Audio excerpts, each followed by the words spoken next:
3 divers were squeezing through a narrow passage when a body wrapped in rope suddenly appeared. Before he could even react, his teammate behind him began convulsing violently without warning. The last diver at the rear panicked and swam desperately in the opposite direction, but the entrance they had come through had somehow been sealed shut. If you were trapped in the middle, what would you do?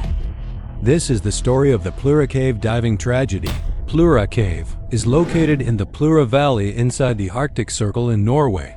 It is an underground river carved out by water over millions of years, stretching over 3.5 kilometers long with a maximum depth of 135 meters. The narrowest sections are less than a meter wide. The water stays near freezing year-round, yet visibility can exceed 100 meters. The white marble walls glow with an eerie blue light under torch beams, but beneath this breathtaking beauty lies a deadly trap. On the 6th of February 2014, 5 Finnish divers arrived at the site. Patrick, Huhtari, Vesa Uzumaki, and 2 others. All were fully cave certified, with over 10 years of experience on average. Patrick and Kai had successfully traversed the cave the previous year. This time, they planned to traverse it in reverse, entering from the spring pool for a 3-kilometer journey expected to take 5 hours before surfacing on the other side. The team split into 2 groups. Patrick and Huhtari went first to scout the route. The second group, Vesa, Uzumaki, and Kai, would follow 2 hours later. This staggered approach would help them avoid the silt stirred up by the first pair. They were equipped with state-of-the-art rebreathers and top-tier gear. The plan was meticulous, but the cruel rule of cave diving is this: the more perfect the plan, the more deadly the unexpected. At noon, Patrick and Huhtari cut through the ice and entered the water first. An hour later, they reached the deepest section safely, marked their guideline, and began their ascent. Patrick, leading the way, glanced back and realized no one was behind him. All he could see was a light flashing wildly, the universal distress signal. He immediately turned back and witnessed a nightmare. Huhtari was trapped in a narrow passage at 110 meters depth. His bailout tank was wedged against the rock wall, and the guideline had wrapped around him like a spiderweb. Patrick desperately tried to free the ropes, but the passage was far too narrow to maneuver. Huhtari was in extreme panic. His breathing became rapid and shallow. At that moment, his rebreather had reached its CO scrubbing limit. The resulting hypercapnia could kill him within minutes. The very equipment meant to keep him alive underwater had suddenly become lethal. Let me quickly explain how a rebreather works. You'll understand. Every breath you exhale underwater passes through a CO scrubber canister that removes the carbon dioxide. The gas then enters a mixing chamber where it combines with pure oxygen and diluent to create a breathable mix. It is then returned to the inhalation bag for you to breathe. If you start breathing faster, the scrubber can't keep up. Excess CO builds up in the loop. Once you inhale too much of it, hypercapnia sets in. Judgment fails. Breathing becomes difficult.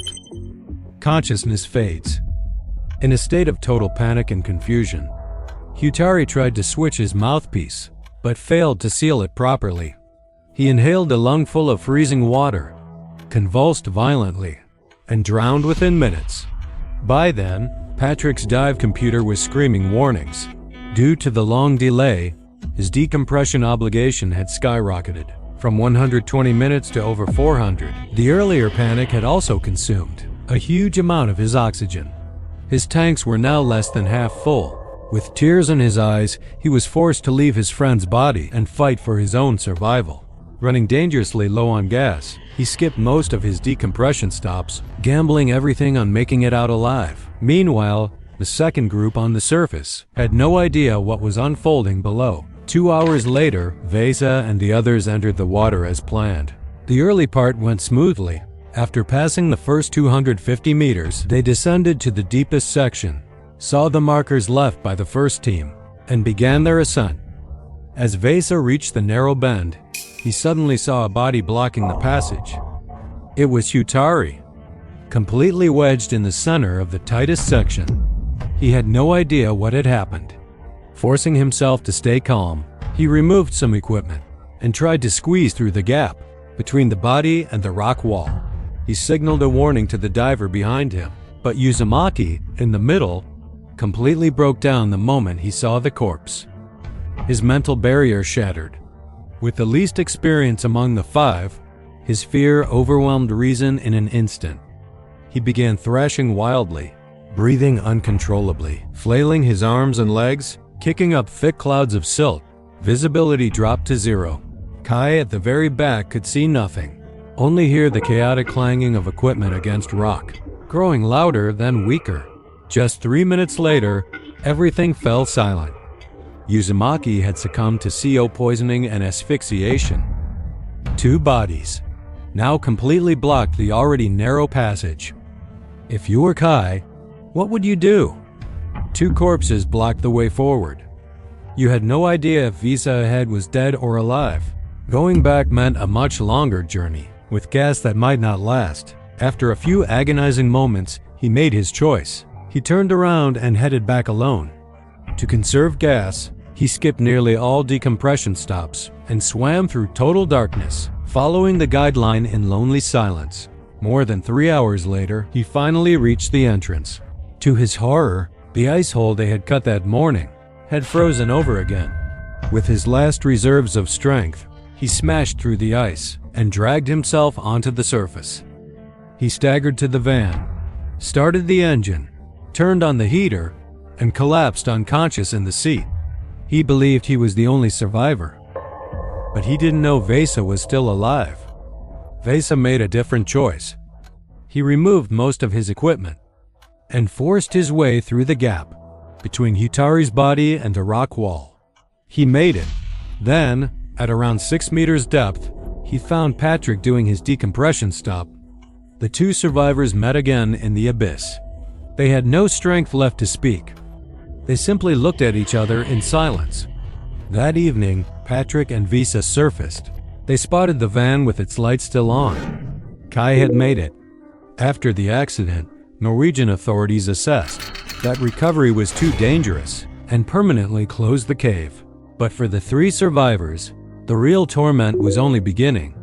They suffered severe anxiety and could never dive again. Vesa was left with permanent decompression illness that damaged his spine. Patrick was haunted every day by the memory of watching his friend die. They could not accept leaving their companions forever in that icy foreign cave. 1 month later, they assembled a team of 17 elite divers and secretly returned to Plura Cave with over 1,100 kilos of equipment and 50 bailout tanks staged throughout the cave. They launched a rescue operation. 2 teams entered from both ends. Once the bodies were located, one team pushed from behind, while the other pulled from the front. On the 26th of March, both bodies were successfully recovered. The team retrieved their staged tanks and handed the bodies and footage over to Norwegian police. Afterwards, considering the humanitarian nature of the operation and the extreme professionalism involved, the authorities chose not to press charges. 5 divers went in. 3 came back.